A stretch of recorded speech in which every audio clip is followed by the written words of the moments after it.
ఇక పెద్ద సార్కు నీడలాగా సంతోష్ రావు గారు ఉంటారు. ఇక సంతోష్ రావు గారి గురించి 2 నిమిషాలు చెప్తాను. అంత పెద్ద సీనున్న మనిషి కాదు కానీ చెప్పాలి. ఎందుకంటే కూరల ఉప్పు ఎట్లుంటుంది ఈయన అట్లా అన్నట్టు ప్రతి దాంట్లో చెడగొట్టడానికి కొంచెం ఉండాలి కదా అట్లాంటి వాడు. కాబట్టి చెప్పక తప్పదు ఈయన గురించి. చెప్పులో రాయి చెవులో జోరిగా అంటాం కదా అట్లాంటి టైపు. కాబట్టి ఖచ్చితంగా చెప్పాలి. విషయం ఏంటంటే ఈయన ధనదాహం ఎట్లాంటిదంటే సంతోష్ రావు గారిది రామన్న కాన్స్టిట్యున్సీ కేటీఆర్ అన్న కాన్స్టిట్యున్సీ నేరెళ్లలో ఇసుకలారి గుద్ది ఒక దళిత బిడ్డ చనిపోతాడు. సరే దాని మీద పాపం అక్కడ ఆ రోజు అందరు యాజిటేషన్ చేస్తే ఈయన సంతాన అడ్వాంటేజ్ ఏంది, ఇక్కడ కూర్చుంటాడు కదా సార్ దగ్గర, సీఎంఓలకి వెళ్ళి ఫోన్ చేసి అక్కడ ఉన్న పోలీసు వాళ్ళందరినీ ఒత్తిడి పెట్టి 7 దళిత బిడ్డల్ని కొట్టినరండి. 3-4 సార్లు 3rd డిగ్రీ వేస్తే ఇలా 7 కుటుంబాలు కూడా వాళ్ళు ఎందుకు కూడా ఏ పని చేసుకోలేనటువంటి పరిస్థితులలో ఆ దళిత బిడ్డలు ఉన్నారు. అది మొత్తం రాజకీయంగా బ్లేమ్ అంతా రామన్న మీదకి వచ్చింది. ధనదాహమేమో సంతన్నది, నేరం చేసిందేమో సంతన్న, వీడికెళ్ళి ఫోన్లు చేసి ఒత్తిడి చేసి కొట్టిపించిందేమో సంతన్న, చెడ్డ పేరేమో రామన్నకు వస్తుంది. ఈ ఎగ్జాంపుల్ చెప్పడం కోసమే నేను ఈయన గురించి చెప్తున్నా, వేరే ఏం లేదు. ఇక సరే టానిక్ వీనిక్ ఈ వీటిలో వచ్చిన కేసులు ఏమవుతాయి? రేవంత్ రెడ్డి గారు ఆర్భాటంగా ఒక అనౌన్స్మెంట్ చేస్తారు. నేను ఇంతకుముందు చెప్పిన కదా మ్యాచ్ ఫిక్సింగ్ ఎట్లుంటుందంటే 1 డే న్యూస్ అవుతుంది. టానిక్లో ఈయన మీద కేసు పెట్టిరని 3వ రోజు పోలీసు వాళ్ళు ఎఫ్ఐఆర్ కొట్టేసారు. అది మీరు ఇంకా కనుక్కోండి. కాజ్ చేసేసారు, కేసు మూసేసారు. ఏం అండర్స్టాండింగ్ ఉంది ఎందుకు మూసేసారు? At the same time Harithaharam, తెలంగాణకు హరితహారం అని పెద్దలు కేసీఆర్ గారు పెద్ద కళతోని 230 కోట్లు అక్కడ గోబీ డెజర్ట్ల వాళ్ళు చెట్లు పెట్టి చైనాను కాపాడుకున్నారు. మనం అదే స్థాయిలో తెలంగాణను బాగు చేసుకోవాలని పెద్దసారి హరితహారం అని పెడితే ఈయన దాంట్లో నకిలీ ప్రోగ్రామ్ గ్రీన్ ఇండియా ఛాలెంజ్ అని పెడతాడు. తెల్లారులేస్తే సినిమా వాళ్ళని తీసుకురావాలి, రోజు ఒక ఫోటో వేసుకోవాలి. దాని వెనుక ఉన్న కుట్ర ఏంటంటే జీవో అమెండ్మెంట్ అవుతుంది సంతోష్ గారి గురించి. ఆ ఫారెస్ట్లను 10% ఇన్కమ్ ఎవరన్నా ఇస్తే అమ్యూజ్మెంట్ పార్క్లకు ఇస్తారన్నట్టు.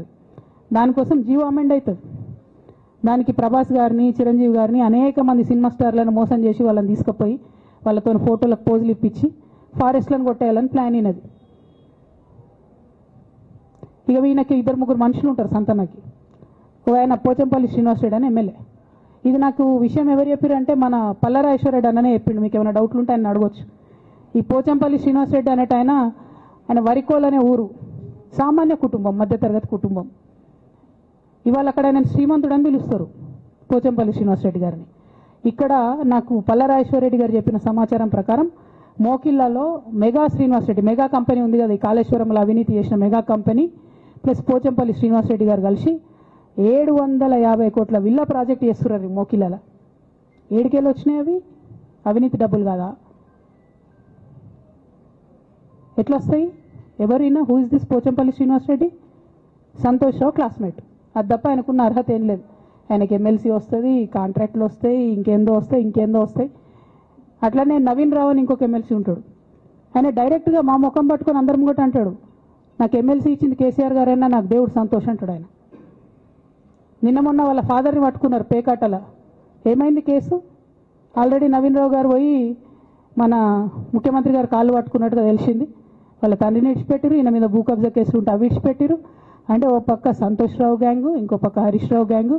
100కు 100% రేవంత్ రెడ్డి గారితో, ఇక్కడున్న కాంగ్రెస్ ప్రభుత్వంతో, అవసరమైన సందర్భంలో పైనున్న బీజేపీతోని వాళ్ళు కోఆర్డినేషన్లో ఉండి బీఆర్ఎస్ పార్టీకి జలగల్లాగా పట్టి పీడుస్తున్నారు. నిరంతరం బీఆర్ఎస్ పార్టీకి నష్టం చేస్తున్నారు.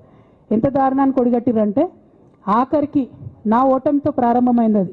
నిజామాబాద్లో నా ఓటమిలో కుట్రలు చేశారు. ఆనాడే మనం రివ్యూ చేసుకుంటే బాగుండలేదు. కానీ ఇప్పుడు అది ఎక్కడికి వచ్చింది? కామారెడ్డిలో పెద్దసారి ఓడిపోయేదాకా వచ్చింది పరిస్థితి.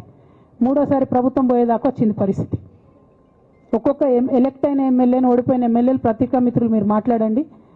సంతోష్ రావు గారి బాధితులు నాకు మామూలుగా ఫోన్ చేస్తలేరు. అచ్చా, ఈ కంపెనీ పేరు బ్లూఫిన్ అట, మోకిలా. పల్లరాజేశ్వరరెడ్డి అని అప్పుడు పంపిన మెసేజ్ చూస్తున్న పాతది. Bluefin company Mokila.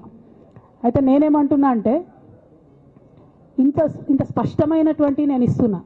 రేవంత్ రెడ్డి గారిని నేను ఛాలెంజ్ చేస్తున్నా. మరి ఎందుకు మీకు మీ ఏసీబీ వాళ్ళకు వీళ్ళ ఇండ్లు అడ్రస్లు దొరుకుతలేవా? ఏం అండర్స్టాండింగ్ ఎందుకు లేదు మీకు?